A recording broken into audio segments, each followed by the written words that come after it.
नमस्कार। 11वीं की फिजिक्स में आप सभी लोगों का स्वागत है। कल की क्लास में हमने क्या बताया था? कल की क्लास में गुरुत्वाधीन गति बताया गया था। कल की क्लास में आपको क्या पढ़ाया गया था भाई? गुरुत्वाधीन गति। 11वीं की फिजिक्स चल रही है आपकी, अध्याय 4 चल रहा है, ऋजुरेखीय पथ पर गति चैप्टर चल रहा है। इसमें जो है गुरुत्वाधीन गति हो गई है। अब इसके बाद अब आपका टॉपिक है आपेक्षिक वेग अथवा सापेक्ष वेग का टॉपिक रखा है। आपेक्षिक वेग अथवा सापेक्ष वेग का टॉपिक रखा हुआ है। तो चलिए देखते हैं यहां से सापेक्ष वेग अथवा आपेक्षिक वेग हमारे पास बनेगा क्या, ध्यान से समझिएगा भाई। सापेक्ष वेग है एक वेग के सापेक्ष दूसरा।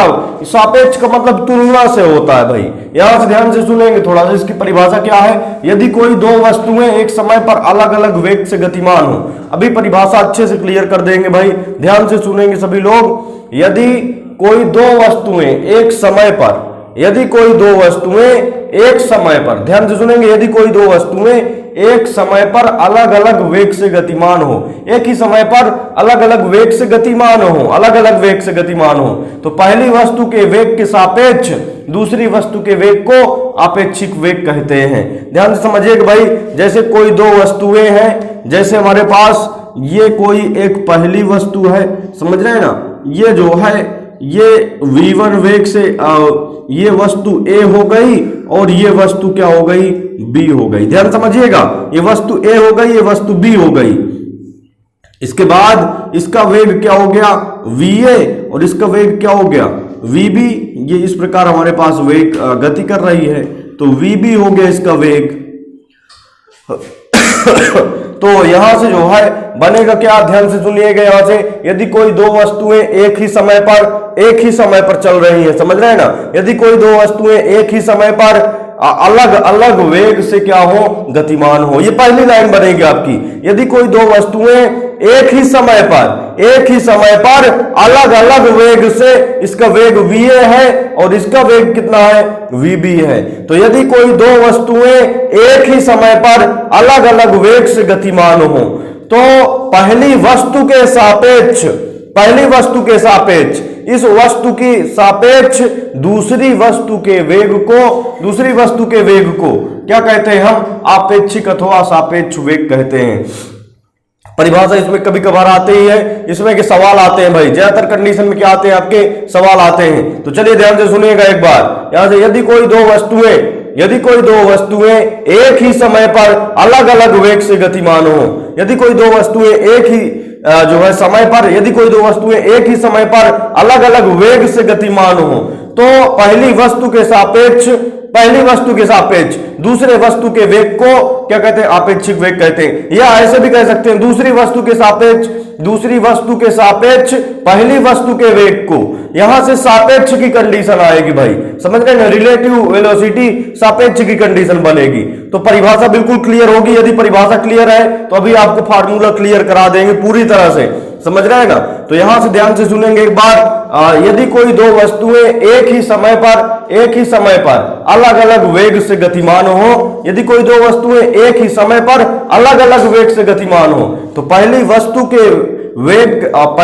के वेग के सापेक्ष दूसरी वस्तु के वेग को क्या कहते हैं? हम आपेक्षिक वेग अथवा सापेक्ष वेग कहते हैं। चलिए इसमें थोड़ा सा थ्योरी और लिखते हैं भाई, जब जो है आपकी समझ में आ जाएगी आज कंडीशन। माना कि कोई दो वस्तुएं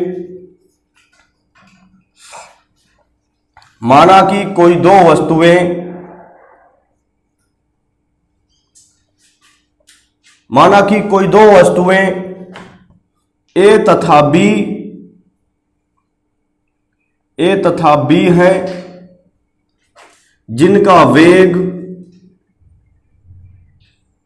जिनका वेग क्रमशः VA तथा VB है, जिनका वेग क्रमशः VA तथा VB है, तथा इन दोनों वस्तुओं का वेग सापेक्ष वेग, इन दोनों वस्तुओं का सापेक्ष वेग, इन दोनों वस्तुओं के सापेक्ष वेग के लिए, इन दोनों वस्तुओं के सापेक्ष वेग के लिए निम्नलिखित दो का स्थितियां होंगी। निम्नलिखित दो स्थितियां होंगी। निम्नलिखित दो स्थितियां होंगी।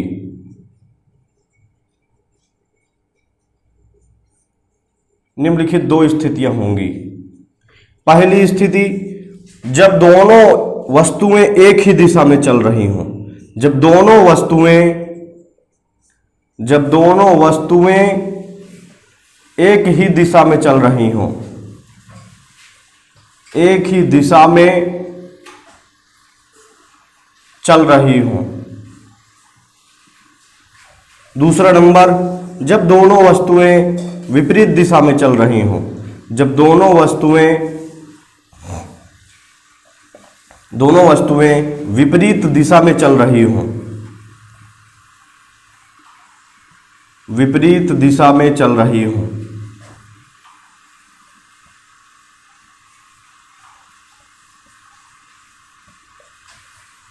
तो इसमें दोनों के लिए अलग अलग फार्मूला आता है। आपको परिभाषा पूरी तरह से क्लियर होनी चाहिए भाई। परिभाषा कैसे बोलेंगे? जब दो वस्तुएं एक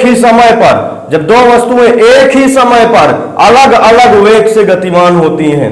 जब दो वस्तुएं एक ही समय पर अलग अलग वेग से गतिमान होती हैं तो पहली वस्तु के वेग के सापेक्ष दूसरी वस्तु के वेग को क्या कहते हैं? सापेक्ष वेग कहते हैं। परिभाषा बड़ी आसान है। यदि आप एक बार जो है दिमाग से ध्यान से इसको याद रखेंगे तो परिभाषा याद रहेगी। कैसे याद रखेंगे भाई? यदि कोई दो वस्तुएं एक ही समय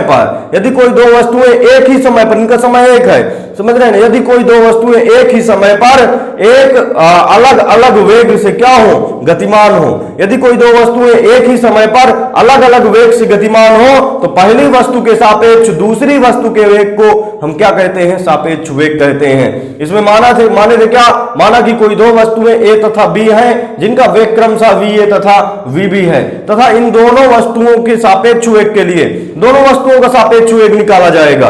पहली वस्तु का दूसरी वस्तु के सापेक्ष वेग, दूसरी वस्तु का पहली वस्तु के सापेक्ष वेग, दोनों का निकाल सकते हैं।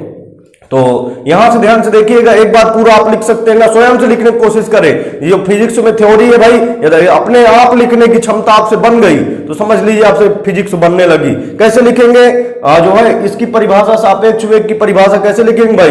जब कोई दो वस्तुएं एक ही समय पर अलग अलग वेग से गतिमान हो। ये पहली लाइन आपको ध्यान रखना पड़ेगा। यदि कोई दो वस्तुएं एक ही समय पर अलग अलग वेग से गतिमान हो तो पहली वस्तु के वेग के सापेक्ष दूसरी वस्तु के वेग को हम क्या कहते हैं? सापेक्ष वेग कहते हैं। यदि कोई दो वस्तुएं एक ही समय पर अलग अलग वेग से गतिमान हो, यदि कोई दो वस्तुएं एक ही समय पर अलग अलग वेग से, डिफरेंट वेग से गतिमान हो तो पहली वस्तु के वेग के सापेक्ष दूसरी वस्तु के वेग को हम क्या कहते हैं? सापेक्ष वेग कहते हैं।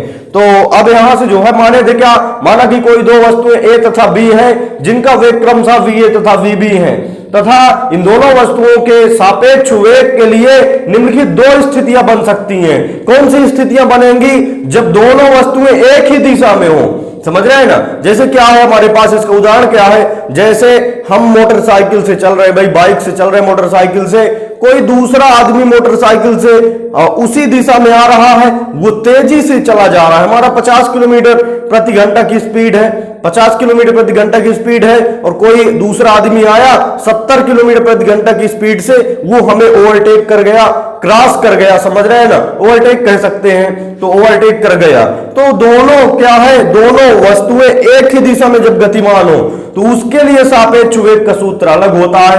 जब दोनों वस्तुएं विपरीत दिशा में चल रही हो, एक इधर जा रही हो, एक इधर जा रही हो, क्रॉस कर रही हो, समझ, जैसे दो रेलगाड़ियां आपस में क्रॉस करती हैं, दो बस है, दो बस आपस में क्रॉस करती हैं, तो उस समय सापेक्ष वेग का फार्मूला क्या हो जाता है? बदल जाता है। तो पूरी तरह से एक बार हम और क्लियर कर दे रहे हैं, एक बार और समझा के फिर इन दोनों स्थितियों को लेके चलेंगे भाई, इन दोनों स्थितियों को लेके चलेंगे। तो ध्यान से सुनिएगा, सापेक्ष वेग का परिभाषा बड़े आराम से आपको सभी को बोलना है भाई। परिभाषा सभी को जो है बनना चाहिए। परिभाषा देखिए क्या होती है परिभाषा सापेक्ष वेग की। दो वस्तुएं ध्यान रखना है, जब बिना दो वस्तुओं के सापेक्ष वेग, अकेले किसी वस्तु का सापेक्ष वेग नहीं निकल सकता भाई। तो यहां से क्या है? जब कोई दो वस्तुएं एक ही समय पर जब कोई दो वस्तुएं एक ही समय पर अलग अलग वेग से क्या हो, गतिमान हो। जब कोई दो वस्तुएं एक ही समय पर अलग अलग वेग से गतिमान हो तो पहली वस्तु के सापेक्ष दूसरी वस्तु के वेग को क्या कहते हैं, सापेक्ष वेग कहते हैं। जब कोई दो वस्तुएं एक ही समय पर अलग अलग वेग से गतिमान हो, जब कोई दो वस्तुएं एक ही समय पर अलग अलग वेग से गतिमान हो तो पहली वस्तु के सापेक्ष दूसरी वस्तु के वेग को क्या कहते हैं, हम सापेक्ष वेग कहते हैं या अपेक्षिक वेग कहते हैं। इसमें माने थे क्या, माना कि कोई दो वस्तुएं ए तथा बी हैं जिनके वेग क्रमशः वी ए तथा वी बी हैं, समझ रहे हैं ना। और इसके बाद तथा इन दोनों वस्तुओं के सापेक्ष वेग के लिए निम्नलिखित दो स्थितियां होंगी। पहली स्थिति कौन सी होगी, जब दोनों वस्तुएं एक ही दिशा में चल रही हो, और जब दोनों वस्तुएं विपरीत दिशा में चल रही हो, एक इधर जा रही हो तो एक इधर जा रही हो। तो ये पहली स्थिति लेके चल रहे हैं भाई, पहली स्थिति, पहला नंबर होगा हमारे पास जब दोनों वस्तुएं एक ही दिशा में चल रही हों।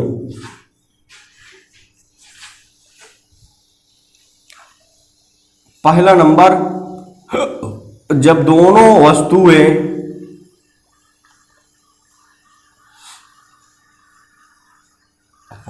एक ही दिशा में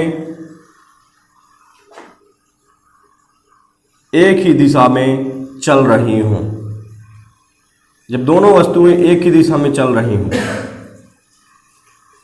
ध्यान दीजिएगा भाई, यहां से ध्यान से समझेंगे। यहां से जो है जब दोनों वस्तुएं एक ही दिशा में चल रही हो, यहां से मान लेंगे, माना कि कोई दो वस्तुएं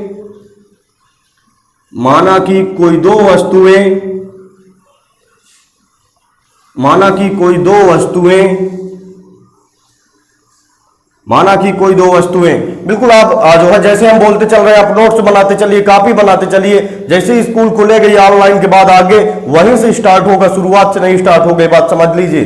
तो यहां से जो है माना कि कोई दो वस्तुएं ए तथा बी, माना कि कोई दो वस्तुएं ए तथा बी एक ही दिशा में चल रही हैं, एक ही दिशा में चल रही हैं,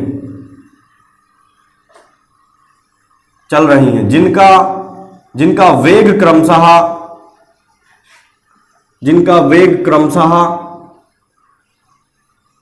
VA तथा VB है, जिनका वेग क्रमशः VA तथा VB है, तब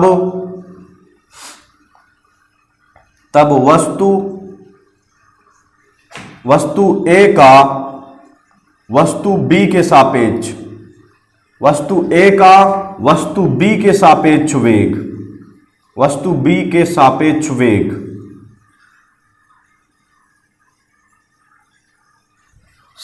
वेग ध्यान से देखिएगा थोड़ा सा। किसका वेग निकाल रहे हैं, वस्तु A का निकाल रहे हैं, किसके सापेक्ष निकाल रहे हैं, B के सापेक्ष निकाल रहे हैं। तो यहां से VAB से इसे डिनोट करेंगे भाई। ध्यान से देखिएगा, इसको पढ़ेंगे क्या, इसे जो है इस प्रकार के आएंगे, आपसे समझ रहे हैं, नहीं क्वेश्चन आएंगे इस प्रकार के।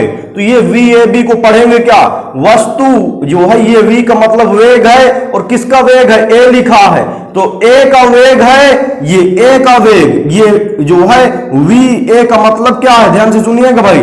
यहां से जो है VA का मतलब क्या है, A का वेग, और किसके सापेक्ष, B के सापेक्ष। वस्तु A का वेग, VA का मतलब वस्तु A का वेग, VA तो आप सिंपल से समझ रहे होंगे ना, वस्तु A का वेग है, तो वस्तु A का वेग किसके सापेक्ष, B के सापेक्ष। तो वही तो लिखा है, वस्तु A का वस्तु B के सापेक्ष वेग, तो वस्तु A का B के सापेक्ष वेग, इसका फार्मूला क्या बनता है, सीधा से घटा देना है, VA माइनस क्या हो जाता है, VB हो जाता है। अर्थात पहली वस्तु के वेग से दूसरी वस्तु के वेग को घटा देंगे तो वस्तु A का B के सापेक्ष वेग मिल जाएगा, वस्तु A का B के सापेक्ष। जैसे क्या है, यहां से यदि कोई ये वस्तु ये कितने मीटर से चल रही है, ये 50 मीटर प्रति सेकंड से चल रही है, और ये वस्तु कितने मीटर से चल रही है भाई, ये 25 या 30 मीटर प्रति सेकंड से चल रही है, समझ रहे हैं ना।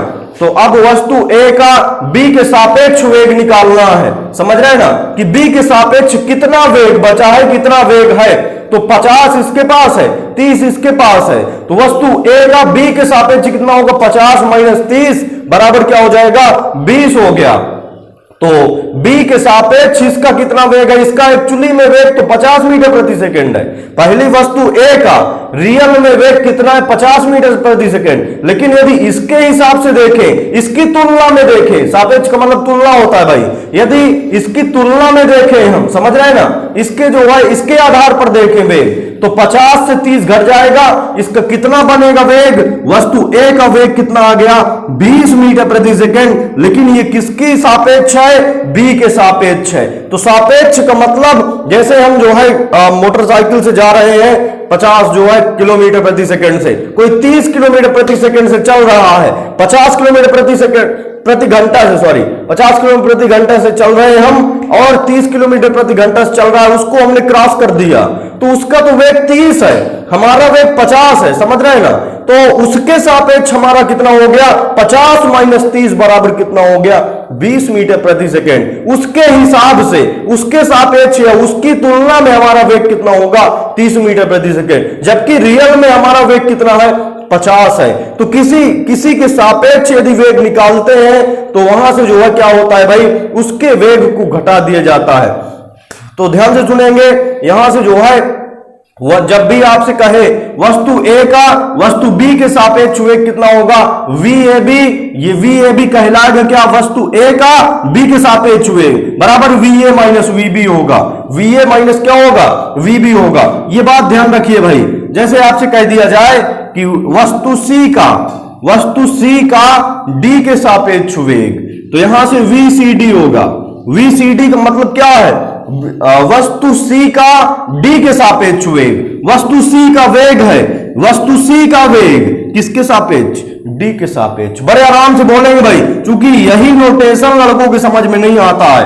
यदि आप ये नोटेशन समझ पा रहे हैं कि एक्चुअली में लिखा क्या है, तो फार्मूला तो अपने आप बन जाएगा, क्रम से घटा देना, पहले C वाले वेग को घटाना, फिर D वाले वेग को, तो VC माइनस में क्या हो जाएगा, VD। क्रम में बिगाड़ना है आपको, क्रम से ही घटाना है। तो यहां से क्या बनेगा भाई, वस्तु C का D के सापेक्ष वेग, वस्तु C का D के सापेक्ष वेग बराबर क्या हो जाएगा, VC माइनस VD, मतलब C का वेग माइनस D का वेग। तो ये आपसे जो है बनना चाहिए भाई। अब यहां से ये क्या था, वस्तु A का B के सापेक्ष था, यहीं से यदि वस्तु B का A के सापेक्ष, वस्तु B का A के सापेक्ष वेग, वस्तु B का अब निकाल रहे हैं, किसका वेग निकाल रहे हैं, वस्तु V का वेग किसके सापेक्ष, A के सापेक्ष, तो वस्तु B का होगा तो VB होगा।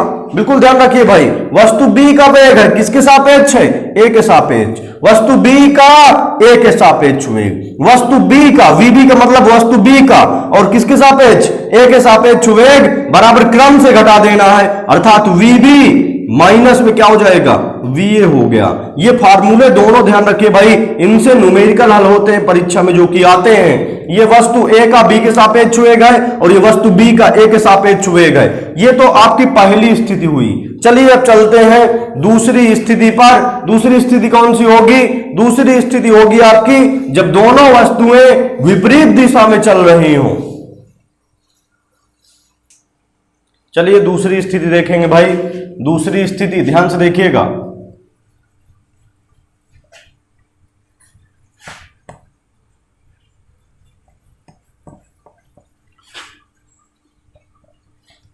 दूसरी स्थिति है आपकी जब दोनों वस्तुएं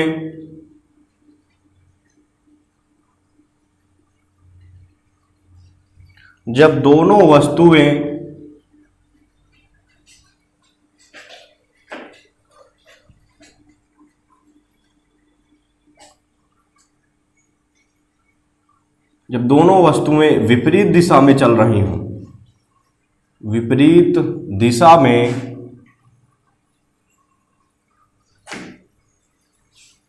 चल रही हूं, जब दोनों वस्तुएं विपरीत दिशा में चल रही हों, तो ध्यान से देखेंगे भाई, जब दोनों वस्तुएं किस दिशा में, दोनों वस्तुएं विपरीत दिशा में चल रही हों, तो उस समय कंडीशन क्या बनेगी, उस पर चलेंगे। सभी लोग ध्यान देंगे भाई। यहां से विपरीत दिशा का उदाहरण हमने देखा होगा, जो है कोई रेलगाड़ी है, जैसे हम बैठे हैं समझ रहे हैं ना, हम इधर की तरफ जा रहे हैं, कोई दूसरी पटरी पर रेलगाड़ी आ रही है, वो हमें क्रॉस कर दिया। या जो है हम मोटरसाइकिल से जा रहे हैं जो है, और कोई दूसरी मोटरसाइकिल आई, हमें क्रॉस कर दिया। ये क्या है, जब दोनों वस्तुएं क्या है, विपरीत दिशा में चलती हैं, विपरीत दिशा में चलती हैं भाई, तो क्या है कि यदि हम कोई एक व्यक्ति है वो धीरे से भी चल रहा है, तो दूसरा जो आदमी है वो भी धीरे से चल रहा है, तो ये इस वस्तु को, इस व्यक्ति को पहली वस्तु पर पहली गाड़ी पर जो बैठा आदमी है उसको जो है दूसरा आदमी बड़ा तेजी से जाते हुए प्रतीत होगा। जैसे रेलगाड़ी में है, बस में है, मान लीजिए हम बड़ी धीरे से बस चल रही, बहुत तेजी से नहीं चल रही है, समझ रहे हैं ना भाई। तो जो दूसरा आदमी है, जो दूसरे गाड़ी से है, ये पहली बस हो गई, ये दूसरी बस हो गई। यदि ये धीरे धीरे जा रही है, मान लीजिए 25 किलोमीटर प्रति घंटा की स्पीड से जा रही है, 20 किलोमीटर प्रति घंटा की स्पीड से जा रही है, और यहां भी ये भी 20 किलोमीटर प्रति घंटा से जा रही है, लेकिन ये इस बस में जो बैठे आदमी है, इस बस में जो बैठा आदमी है उसको दूसरी वाली बस बड़ी तेजी से निकलती हुई प्रतीत होगी। कहने का मतलब क्या है, जब दोनों वस्तुएं विपरीत दिशा में होती हैं तो दोनों के वेग जुड़ जाते हैं। कहने का मतलब इसीलिए बड़े तेजी से निकलती हुई प्रतीत होती है। इसी प्रकार रेलगाड़ी में है, जो लोग रेलगाड़ी में भाई यात्रा किए होंगे तो उनके समझ में आ रहा होगा कि जो है जब एक रेलगाड़ी में बैठा आदमी एक खिड़की से यदि देख रहा है, दूसरी रेलगाड़ी उसको क्रॉस करती है तो बड़ी तेजी से, ऐसा लगता है कि बहुत तेजी से क्रॉस हो गई, बहुत तेजी से चल रही है, जबकि ऐसा नहीं होता, वो आभासी वेग है एक प्रकार से। तो पहले वस्तु के वेग के सापेक्ष जो दूसरा वस्तु का वेग है वो दोनों आपस में क्या हो जाते हैं, जुड़ जाते हैं भाई। तो जब दोनों एक ही दिशा में होती हैं तो दोनों के वेग घट जाते हैं। जब दोनों विपरीत दिशा में चल रही होती, विपरीत दिशा में, तो दोनों के वेग सापेक्ष वेग बराबर क्या हो जाएगा, दोनों के वेग के योगों के बराबर हो जाएगा। समझ रहे हैं ना, तो दोनों के लिए फार्मूला अलग अलग होता है। चलिए देखेंगे भाई, जब दोनों वस्तु विपरीत दिशा में चल रही हो तो यहां से मान लीजिए ये पहली वस्तु हो गई, ये पहली वस्तु A है, इसका वेग कितना है, इसका वेग VA है, और ये कोई दूसरी वस्तु है B और इसका वेग कितना है, इसका वेग VB है। ये दोनों अलग अलग दिशाओं में जा रही हैं भाई, अलग अलग दिशाओं में। तो यहां से मानेंगे क्या, माना कि कोई दो वस्तुएं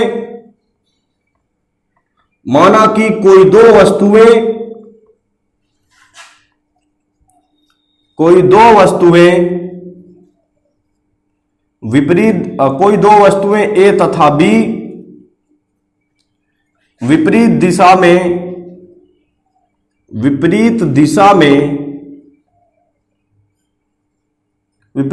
में गतिमान है,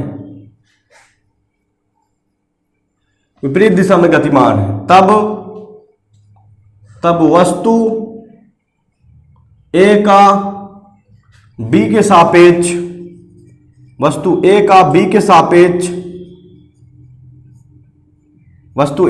के सापेक्ष अथवा B का A के सापेक्ष वेग, B का A के सापेक्ष वेग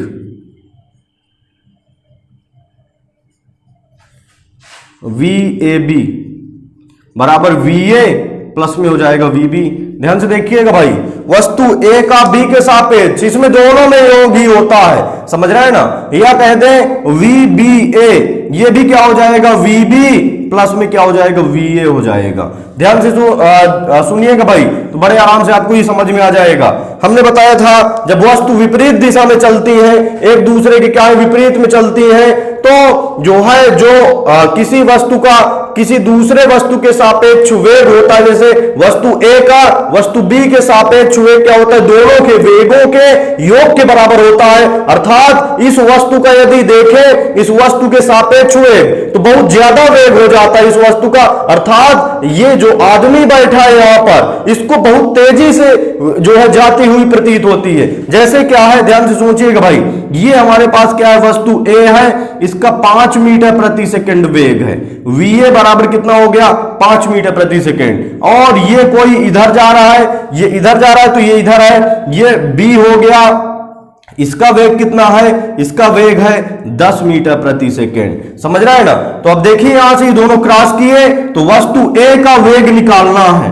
वस्तु ए का रियल वेग तो 5 है, लेकिन इसके सापेक्ष यदि वेग निकाले, विपरीत दिशा कंडीशन है, तो वस्तु ए का बी के सापेक्ष वेग, ध्यान से सुनेंगे भाई, वस्तु ए का बी के सापेक्ष वेग तो विपरीत दिशा में है, तो दोनों वेग क्या हो जाएंगे, जुड़ जाएंगे। 5 VA प्लस VB होता है फार्मूला, तो VA का मान कितना है 5 और प्लस VB का मान कितना है 10, अर्थात 10 5 कितना हो गया 15 मीटर प्रति सेकेंड। तो देखिए रियल वेग तो उसका 5 है, समझ रहे हैं ना, रियल वेग तो क्या है उसका 5 है, लेकिन वस्तु ए का बी के सापेक्ष वेग कितना होगा 15 हो जाएगा, अर्थात इसका वेग कितना हो गया, इसे आभासी वेग भी कह सकते हैं, समझ रहे हैं ना। इस आपेक्षिक वेग या सापेक्ष वेग को इसके सापेक्ष इसका क्या कह सकते हैं, आभासी वेग। ये एक रियल वेग नहीं है, ये आभासी वेग है।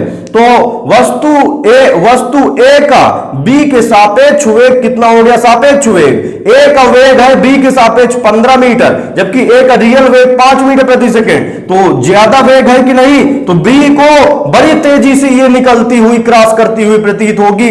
रियल में उसका वेग 5 है, लेकिन ये जो बी आदमी है, बी वस्तु है, इसको कितना लगेगा, कितना आभास होगा, 15 मीटर प्रति सेकंड से गुजरती हुई आभासित होगी। इसी प्रकार यदि रेलगाड़ी का हम उदाहरण ले ले, कोई मान लीजिए रेलगाड़ी है, समझ रहे, इसमें आदमी बैठे हैं, ये कितना है 30 किलोमीटर प्रति घंटा से चल रही है। कोई दूसरी रेलगाड़ी है, वो कितना है भाई, इधर आपकी वो जो है 40 किलोमीटर प्रति घंटा से चल रही, किलोमीटर प्रति आवर से चल रही है, ध्यान से समझिएगा।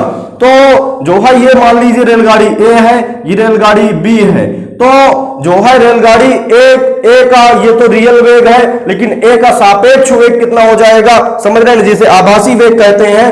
तो ए का सापेक्ष वेग VAB, ध्यान देगी भाई, जो है वस्तु ए का बी के सापेक्ष वेग, रेलगाड़ी ए का बी के सापेक्ष वेग बराबर, दोनों विपरीत दिशा में है। पहले देख लिया करें कि दोनों एक ही दिशा में है कि दोनों विपरीत दिशा में है, तो दोनों एक ही दिशा में है, दोनों विपरीत दिशा में है भाई, तो दोनों विपरीत दिशा में है, तो VA प्लस में क्या हो जाएगा, VB हो जाएगा। ध्यान से देखिएगा, यहां से दोनों जब विपरीत दिशा में हो तो दोनों के वेग जुड़ जाते हैं, तो यहां से क्या बनेगा, VA की वैल्यू 30 प्लस VB की वैल्यू 40, तो 40 30 कितना हो जाएगा, 70 किलोमीटर प्रति आवर हो जाएगा। तो ध्यान से देखें, यहां से बन क्या गया, ये जो VA का वेग आया, VA का वस्तु ए का रेलगाड़ी ए का बी के सापेक्ष, VAB को पढ़ेंगे क्या, वस्तु ए का, ये VA का मतलब वस्तु ए का वेग है, किसके सापेक्ष है, बी के, तो रेलगाड़ी ए का वेग है किसके सापेक्ष है, बी के सापेक्ष। तो यहां से VAB का मान, रेलगाड़ी ए का वेग कितना आ गया, रेलगाड़ी ए का बी के सापेक्ष वेग कितना आ गया, 70 किलोमीटर प्रति आवर, जबकि रियल में 30 था, इसका आभासी वेग या आपेक्षिक वेग या सापेक्ष वेग कितना आ गया, 70 किलोमीटर। तो ये जो 40 किलोमीटर प्रति आवर की रफ्तार से रेलगाड़ी चल रही थी इधर की तरफ, इसमें जो बैठे आदमी हैं, इनको ये रेलगाड़ी कितने किलोमीटर से चलती हुई प्रतीत होगी, आभास होगा इनको कितने किलोमीटर से, 70 किलोमीटर प्रति आवर से चलते हुए प्रतीत होगा।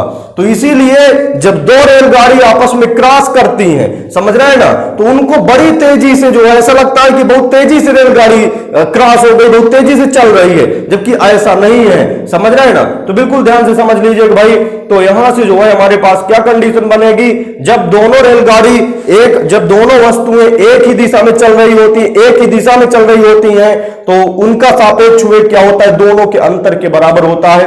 जैसे वस्तु ए का बी के सापेक्ष वेग अर्थात VAB, वस्तु ए का बी के सापेक्ष वेग जब दोनों एक ही दिशा में होंगी, तो VAB बराबर क्या हो जाएगा, VA माइनस VB। वस्तु बी का ए के सापेक्ष वेग अर्थात VBA, वस्तु बी का ए के सापेक्ष वेग VBA बराबर VB माइनस VA। और जब दोनों वस्तुएं विपरीत दिशा में चल रही हो, विपरीत दिशा में, तो क्या होगा भाई, दोनों वस्तुओं का जो है सापेक्ष वेग क्या होगा, दोनों वस्तुओं के वेग के बराबर योग के बराबर होगा, अर्थात वस्तु ए का बी के सापेक्ष VAB बराबर VA प्लस VB, वस्तु बी का ए के सापेक्ष क्या होगा, VB प्लस VA हो जाएगा। इसमें से संबंधित सवाल आते हैं आपके आगे, कंपटीशन में भी आ जाते हैं, सापेक्ष वेग से सवाल आते हैं कंपटीशन में, बिल्कुल ध्यान रखिए। यदि आप कहीं एंट्रेंस की एग्जाम देने जाएंगे, समझ रहे हैं ना, 11वीं की फिजिक्स बहुत महत्वपूर्ण है आपकी। जो लोग लापरवाही कर रहे हैं आप सीनियरों से पूछ लीजिएगा, जो लोग 11वीं ठीक से नहीं पढ़े हैं उनका एंट्रेंस या कोई एग्जाम आगे का सही ढंग से क्लियर नहीं हो सकता है। आप 11वीं सही ढंग से मजबूत कीजिए, 12वीं बोर्ड परीक्षा है वो तो अपने आप मजबूत हो जाती है सही से। इसलिए आपके पास अभी 11वीं में मौका है कुछ चुनिंदा सब्जेक्ट बढ़िया तैयार करने के लिए जो आगे आपको कंपटीशन में उपयोगी होंगे। जैसे क्या है, फिजिक्स बढ़िया तैयार कर लीजिए, केमिस्ट्री बढ़िया तैयार कर लीजिए, मैथ जो लिए पीसीएम ग्रुप बढ़िया आप मजबूती करके रखिए 11वीं वाला, तो उससे क्या है आपका ये बढ़िया आपका मजबूत हो जाएगा। तो आप कहीं भी एंट्रेंस का एग्जाम देने जाएंगे या जो है आपका जैसे नेवी की वैकेंसियां निकलती हैं, नेवी या एयरफोर्स, इनमें 3 चीज बहुत ज्यादा पूछता है, फिजिक्स, केमिस्ट्री और मैथ, और जो बायो लिए बायोस पूछता है, और इसके बाद अंग्रेजी इसमें ऐड हो जाती है हल्का सा, समझ रहे हैं ना। तो आप 11वीं का बढ़िया प्रिपेयर कीजिए, 12वीं आपकी बोर्ड रहेगी तो वो तो पूरा साल भर अच्छे से आप पढ़ेंगे, समझ रहे हैं। तो 11वीं सही ढंग से पढ़िए भाई। तो यहां से जो है जिसको समझ में आ गया बढ़िया नीचे लिख दिया करे भाई कमेंट, इससे थोड़ा मोटिवेशन बढ़ जाता है कि हाँ समझ में आ गया, पता भी चल जाता है कि इतने लोगों की समझ में आ गया। और यदि जो है 10-20 लोगों की समझ में नीचे लिख दे, 10-20 लोग यदि लिख दिए तो ज्यादा ये पता चलता है कि हाँ ज्यादातर लड़कों के समझ में आ रहा है। तो देखिए भाई ये होमवर्क है हमारा, होमवर्क ध्यान से समझ लेंगे सभी लोग। 2 होमवर्क दिए जा रहे हैं सभी लोगों को, ये काफी महत्वपूर्ण टॉपिक है। जितने आप रिवीजन जितना ज्यादा से ज्यादा करेंगे आपको उतना ज्यादा कठिनाई नहीं होगी और आगे जो है आपके लिए उतना ही लाभकारी होगा। देखिए पहला नंबर होमवर्क आपके पास क्या है, पहला नंबर क्या रखा है, ग्राफी विधि से तथा कलन विधि से, दोनों से। पहले ग्राफी विधि से गति का द्वितीय समीकरण निकालना है, फिर कलन विधि से गति का द्वितीय समीकरण निकालना है। पहले हेडिंग डालेंगे ग्राफी विधि से गति का द्वितीय समीकरण, उसको कर लेंगे, फिर नीचे लिखेंगे कलन विधि से गति का द्वितीय समीकरण, उसको डेरिवेशन कर लेंगे। दोनों विधि से करके दिखाना है भाई। और विस्थापन को परिभाषित कीजिए, विस्थापन की परिभाषा लिखना है। ये दोनों जो है, ये दोनों थ्योरी भाई, ये दोनों थ्योरी आपको जो है बढ़िया कॉपी में लिखिए और इसके बाद जो है उसको दिखाइए। तो जो है फोटो खींच के भाई हमारे पर्सनल व्हाट्सएप नंबर पर 7985567816 इसमें जो है आपको दिखाना है सभी को। ये जो है आप होमवर्क करेंगे और इसको जो है फोटो खींच के इसमें जो है हम सभी लोग दिखाएंगे। और यदि आपको वीडियो बढ़िया पसंद आया है तो लाइक भाई जरूर कर दिया करें, और कमेंट में यदि समझ में आ गया तो नीचे कमेंट में जरूर लिखेंगे कि समझ में आ गया है।